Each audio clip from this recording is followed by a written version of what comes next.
గెలిపించిన ప్రజల కోసం వార్డుల్లో పల్లెల్లో సమస్యలు తెలుసుకుంటూ తక్షణం అధికారులకు సమస్యను వివరించి ఆ సమస్యను పరిష్కరింపచేయుచున్న మా డోన్ ఎమ్మెల్యే కోట్ల సూర్యప్రకాష్ రెడ్డి ఎక్కడా?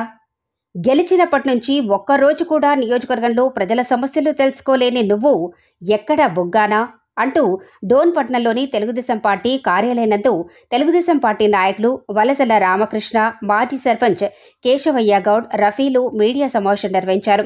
వారు మాట్లాడుతూ, ఏ నాయకుడైనా పనులు పూర్తయినాక ఓపెనింగ్లు చేస్తాడు, కానీ పనులు పూర్తి కాకముందే కమిషన్ల కోసం వాటిని ఓపెనింగ్ చేసి ఇప్పుడు పనులు ఆపుతున్నారంటూ డోన్ మాజీ ఎమ్మెల్యే బుగ్గాన రాజేంద్రనాథ్ రెడ్డి అనటం చాలా విడ్డూరంగా ఉందని, మచ్చలేని నాయకుడు ప్రజల సేవకై నిరంతరం పరితపించే ప్రజల యొక్క సమస్యలను గెలిచినప్పటి నుంచి ప్రజల్లో తిరుగుతూ తీర్చుతున్న మా నాయకుడు సూర్యప్రకాష్ రెడ్డిపై బురద జల్లే మాటలనటం తగదని మాజీ రాష్ట్ర ఆర్థిక శాఖ మంత్రి బుగ్గాన రాజేంద్రనాథ్ రెడ్డి నోరు అదుపులో పెట్టుకుని మాట్లాడితే బాగుంటుందని తెలిపారు.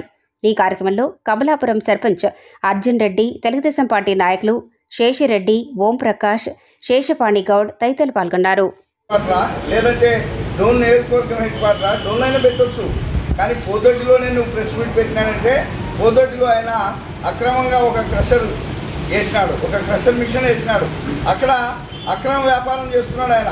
దాన్ని తెలుగుదేశం పార్టీ నాయకులు, కార్యకర్తలు, గ్రామస్తులు ఎదిరిస్తే ఆ క్రషర్ వల్ల పంటలు పాడైపోతున్నాయి, మరి గ్రామానికి నష్టం జరుగుతుందని అక్కడ ప్రజలు తిరుగుబాటు చేస్తే దాన్ని రెచ్చగొట్టి అక్కడున్న వైసీపీ నాయకులను, గూండాలను రెచ్చగొట్టి తెలుగుదేశం పార్టీ నాయకులపైన దాడులు చేసిన తలారి నారాయణను తలబగలగొట్టి మరి ఇంకా ఇద్దరిని గాయపరిచిన విషయాన్ని కూడా మనం చూసినాం.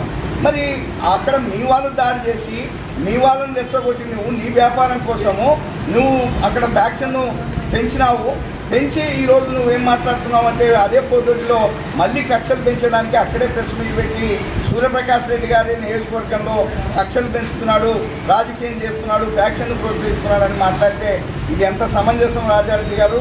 మరి ఈ అబద్ధాన్ని డోన్ నియోజకవర్గ ప్రజలు ఇట్లాంటి నీ అబద్ధాలను నమ్మకనే కదా నిన్ననే ఓటమి నీకు ఓడించినది. నీకు ఇంకా కూడా సిగ్గు రాలేదంటే మరి ఏ రకంగా నువ్వు రాజకీయాలు చేస్తావో నువ్వే అర్థం చేసుకోవాలా. ఈరోజు నువ్వు డోన్ నియోజకవర్గంలో వ్యాక్సిన్ నువ్వే పెంచినది, బీసీల పైన దాడులు చేపించినది నువ్వే. ఈడ వెంకటాయనపల్లిలో మరి ఒక బీసీ నాయకుడు, మాజీ సర్పంచ్ మాదయ్య గారు, తెలుగుదేశం పార్టీకి ఒక గట్టి నాయకుడు, కార్యకర్త, ఆయన పైన దాడి చేసినది నీ పార్టీ వాళ్ళు కాదా? నీకు ఏజెంట్ కూర్చున్న వాళ్ళు కాదా దాడి చేసి చంపినది?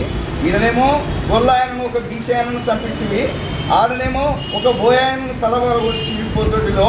మరి అంతకుముందు నువ్వు మంత్రిగా ఉన్నప్పుడు లద్దగిరి శ్రీను కొచ్చెరులో నీ అక్రమ మైనింగ్ను ఎండగడుతున్నాడని నీ నాయకులు, నీ అనుచరులు ట్యాపిలీ నుంచి డోన్ మొత్తం లూటీ చేస్తున్నారు, మైనింగ్ను అక్రమంగా సంపాదించుకుంటున్నారని అతను ఎదురు తిరిగితే అతనికి సుఫారిచ్చి కిరాయింతకుతో దారుణంగా హత్య చేయించినది నీ మనుషులు కాదా? వారిని వెనకేసుకొచ్చినది నువ్వు కాదా? వారిని కేసులో లేకుండా నీ మంత్రి పలుకుబడితో రక్షించినది నువ్వు కదా రాజారెడ్డి గారు? మరి దయాలు వేదాలు వల్లించినట్ల నువ్వు ఫ్యాక్షన్ గురించి మాట్లాడతావా? డోన్ నియోజకవర్గంలో సూర్యప్రకాష్ రెడ్డి గారు ఫ్యాక్షన్ను ప్రోత్సహిస్తున్నాడని చెప్తావా? లేదంటే అభివృద్ధిని అడ్డుకుంటున్నాడని చెప్తావా? అభివృద్ధిని అడ్డుకోవాల్సిన అవసరం ఎవరికి లేదు. అసలు నువ్వేం చెప్పినావు ఎన్నికల ముందర? మొత్తం నేనే అభివృద్ధి అంతా చేసేసినాను, అన్ని కంప్లీట్ చేసినాను, 90% పైన పనులు పూర్తి చేసినాను, మీరు ఏదైనా బెంచీలు కుర్చీలు తెచ్చుకోండి అని చెప్పినావు. మరి ఈరోజు ఏమంటున్నావు? మళ్ళీ నువ్వు పనులు ఆపేసినావు అని చెప్తున్నావు. మరి పూర్తి చేసినాక పనులు ఆపేయాల్సిన అవసరం ఎవరికి వచ్చింది? నువ్వేమో పూర్తి కాకముందే ప్రారంభోత్సవాలు చేసి పేర్లు వేసుకుంటువి, మరి బిల్లులు చేసుకుంటువి, మరి దాన్ని తర్వాతనేమో మొత్తం పూర్తి చేసినానని అబద్ధం చెప్తున్నావు. ఇప్పుడేమో మళ్ళీ సూర్యప్రకాష్ రెడ్డి గారు పనులు ఆపేస్తున్నాడు అని చెప్తున్నావు. అంటే నువ్వు ఓడిపోయినాక మతి భ్రమించింది, నీకు ఓటమిని జీర్ణించుకోలేకున్నావు. ప్రజాస్వామ్యంలో గెలుపు ఓటములు సహజం అనేది తెలుసుకో. ఎందుకంటే చాలామంది పెద్దవాళ్ళు కూడా డోన్ నియోజకవర్గానికి అనేక సేవలు చేసిన వాళ్ళు ఎన్నికల్లో ఓడినారు, గెలిచినారు. వాళ్ళు ఎప్పుడు కూడా నీలాగా ఇంత రెడ్డి గారి నాయకత్వం అంత వాళ్ళు ప్రజా జీవితంలో చిన్న వాళ్ళను కూడా వచ్చి ఆయన దగ్గర కూర్చోబెట్టుకొని మాట్లాడుతున్నారంటే అంత ఓపిక ఉన్నటువంటి రాజకీయ నాయకులు నేనైతే ఇంతవరకు చూడలేదు. తర్వాత ఇంకో విషయం, ఈ ఆయనకు పవర్ రాకముందే సెంట్రల్ గవర్నమెంట్తో మాట్లాడి 2 లైన్లు చేపించినది వాస్తవమా కాదా?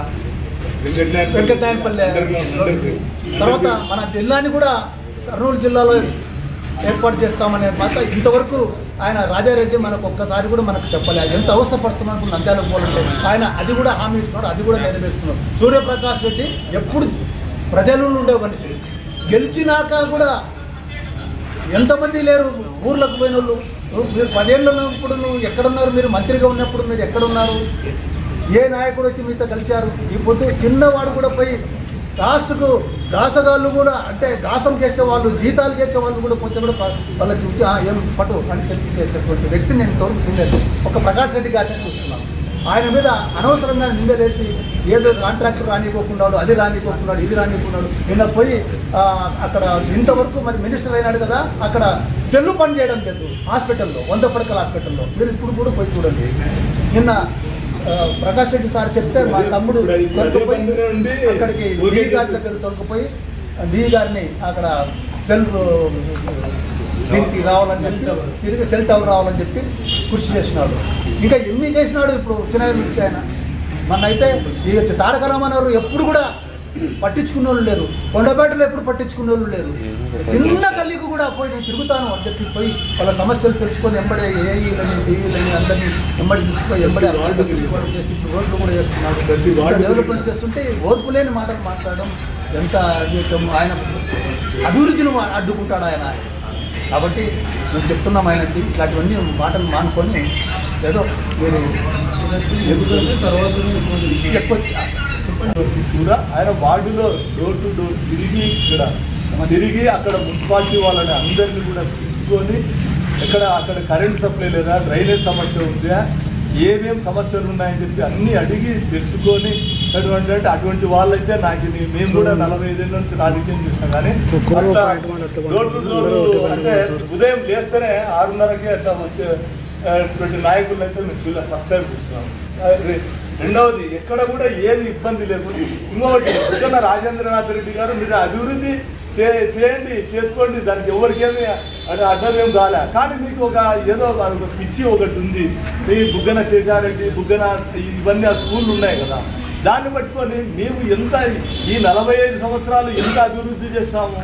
ఏమైనా ప్రతి విలేజ్లోకి పోదాం, ఎక్కడైనా కానీ ఏం అభివృద్ధి, మొత్తం రోడ్లు ఉన్నాయి, అక్కడ సీసీ రోడ్లు ఉన్నాయి, డ్రైనేజీలు ఉన్నాయి, ఎలక్ట్రిసిటీ లేదు, కరెంటు లేదు, మరి బోర్లు వేపించినాము, రైతులకు ఎంత ఇచ్చేస్తాము, SC corporation, ST corporation, BC corporation, minority corporation, అట్లా అన్ని కార్పొరేషన్ వెలుగు పథకం ద్వారా తీసుకొని వచ్చినాం.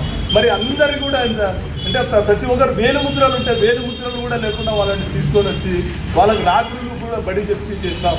ఎన్ని చెక్ డ్యాములు కట్టించినాం, డెవలప్మెంట్ వాటర్ అదే ఇరిగేషన్ డెవలప్మెంట్